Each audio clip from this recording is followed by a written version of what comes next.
sebagai menjawab pertanyaan, dan yang terakhir yaitu Melina Aini. Nomor absen 20 sebagai menjawab pertanyaan. Baik, langsung saja kita ke materi. Pengertian novel. Berdasarkan penjelasan di Kamus Besar Bahasa Indonesia, novel adalah karangan prosa panjang yang mengandung rangkaian cerita kehidupan seseorang dengan menonjolkan watak dan sifat pelaku. Cerita di dalam novel dimulai dengan munculnya persoalan yang dialami oleh tokoh dan diakhiri dengan penyelesaian masalahnya. Novel terdiri dari bab dan subbab tertentu sesuai dengan kisah ceritanya. Penulis novel disebut novelis. 2. Struktur novel. 1. Abstrak. Abstrak adalah ringkasan isi cerita yang terdapat di bagian awal novel. Abstrak bersifat opsional, artinya boleh dicantumkan atau tidak. Abstrak berfungsi untuk menjelaskan permulaan cerita atau situasi yang dialami tokoh utama. 2. Orientasi. Orientasi adalah bagian yang menjelaskan waktu, suasana, atau tokoh-tokoh yang ada dalam novel. Di sini biasanya penulis mendeskripsikan keseharian atau aktivitas yang dialami tokoh utama. 3. Komplikasi. Komplikasi adalah bagian dalam novel yang menandakan urutan sebab akibat terjadi peristiwa. Komplikasi merupakan awal mula munculnya konflik. 4. Evaluasi. Evaluasi adalah klimaks atau puncak konflik pada novel. Pembaca bisa merasakan ketegangan yang dialami para tokoh di bagian ini. 5. Resolusi. Resolusi adalah solusi atau cara penyelesaian konflik. Resolusi juga bisa disebut sebagai ending karena penulis menceritakan bagaimana tokoh di dalam novel tersebut berakhir. Resolusi tidak harus berakhir bahagia, ada pula yang berakhir tragis atau bahkan mengandung semua berdasarkan kemauan penulis. 6. Kode. Layaknya abstrak, tak semua novel memiliki kode. Kode adalah penutup cerita yang memuat nilai-nilai moral. Jika penulis tak mencantumkan kode, maka pembaca sendiri yang menebak pesan apa yang terkandung dalam novel. 3. Unsur intrinsik novel. Tokoh. Tokoh adalah para pelaku yang terdapat dalam cerita. Tokoh dibedakan dari segi peranan atau tingkat pentingnya tokoh dalam cerita sebagai tokoh utama dan tokoh tambahan. Alur atau plot. Alur atau plot adalah rangkaian peristiwa yang disusun berdasarkan hubungan kausalitas. Di dalam alur terdapat peristiwa yang saling berrelasi dalam peran masing-masing, baik sebagai sebab maupun akibat sehingga menciptakan konflik. Latar atau setting. Latar atau setting adalah gambaran yang digunakan untuk menekankan peristiwa di dalam suatu cerita. Latar dibedakan dari 3, yakni tempat, waktu, dan sosial. Sudut pandang atau point of view. Sudut pandang atau point of view memasalahkan siapa yang bercerita. Sudut pandang dibedakan dari sudut pandang orang pertama dan orang ketiga. Tema. Tema merupakan pokok pikiran atau dasar sebuah cerita yang memiliki kaitan dengan makna kehidupan. 4. Ciri-ciri novel. Memiliki alur atau jalan cerita yang kompleks. Berbagai peristiwa dalam novel ditampilkan saling berkaitan sehingga novel bercerita panjang lebar, membahas persoalan secara luas dan lebih mendalam. Tema beragam. Tema dalam novel tidak hanya satu, tetapi muncul tema-tema sampingan. Oleh karena itu, pengarang novel dapat membahas hampir semua segi persoalan. Banyak novel yang terdapat dapat novel. Dalam novel, pengarang sering menghidupkan banyak tokoh cerita yang masing-masing digambarkan secara lengkap dan utuh. Jenis-jenis novel. Berdasarkan jenisnya novel dibagi nyata atau tidak nyata, kejadian, genre cerita, serta isi dan tokoh. Berikut ini berdasarkannya. 1. Berdasarkan nyata atau tidak nyata.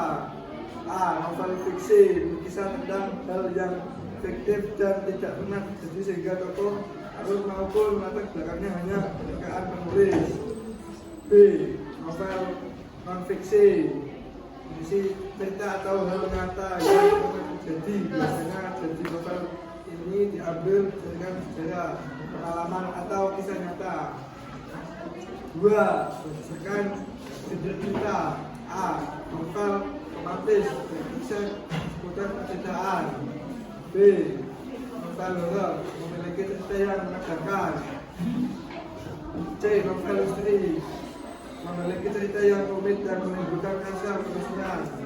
B. Novel komedi, ceritanya mengandung unsur lelucon.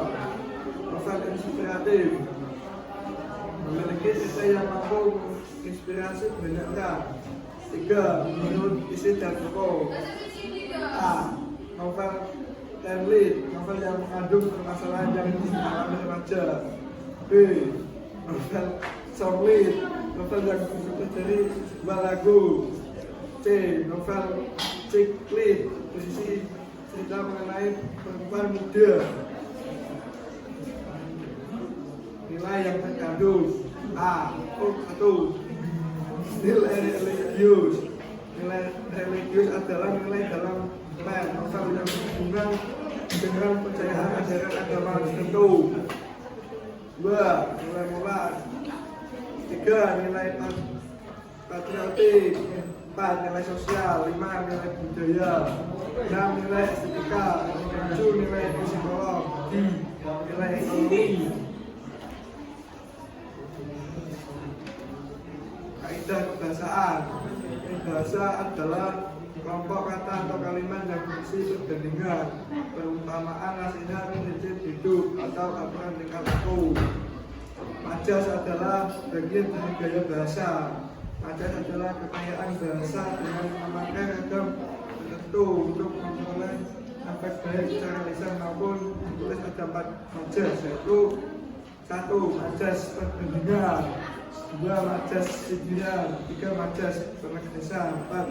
Majas pertentangan. Ungkapan adalah gabungan kata yang maknanya sudah menyatu dan tidak ditafsirkan dengan makna unsur pembentukannya.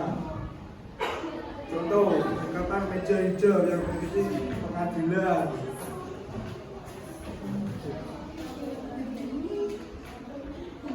Bagian yang lain yaitu contoh novel, judul Laskar Pelangi karya Andre Hirata. Jenis non-fiksi.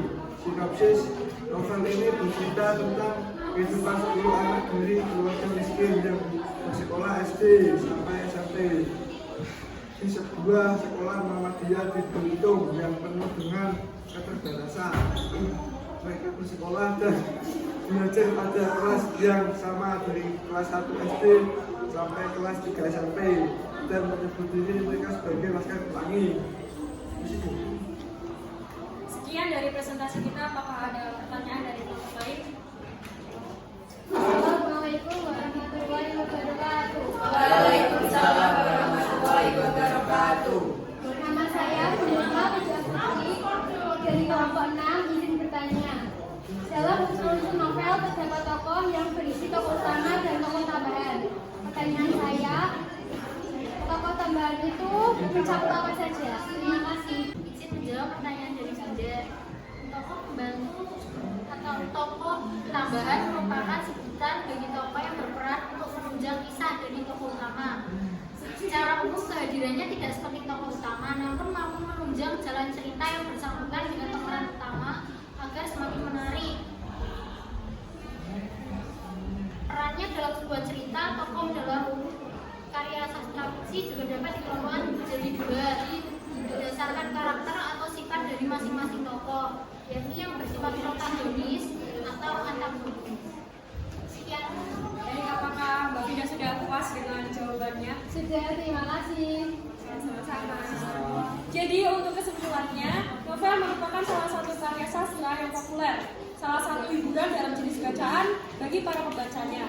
Novel pada masa kini sudah banyak yang tidak menggunakan bahasa baku dan sastra untuk mencapai nilai estetika.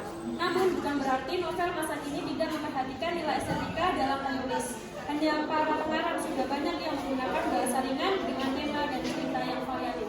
Sekian dari kelompok kami. Apabila ada tutur kata yang salah, kami mohon maaf. Terima kasih. Wassalamualaikum warahmatullahi wabarakatuh.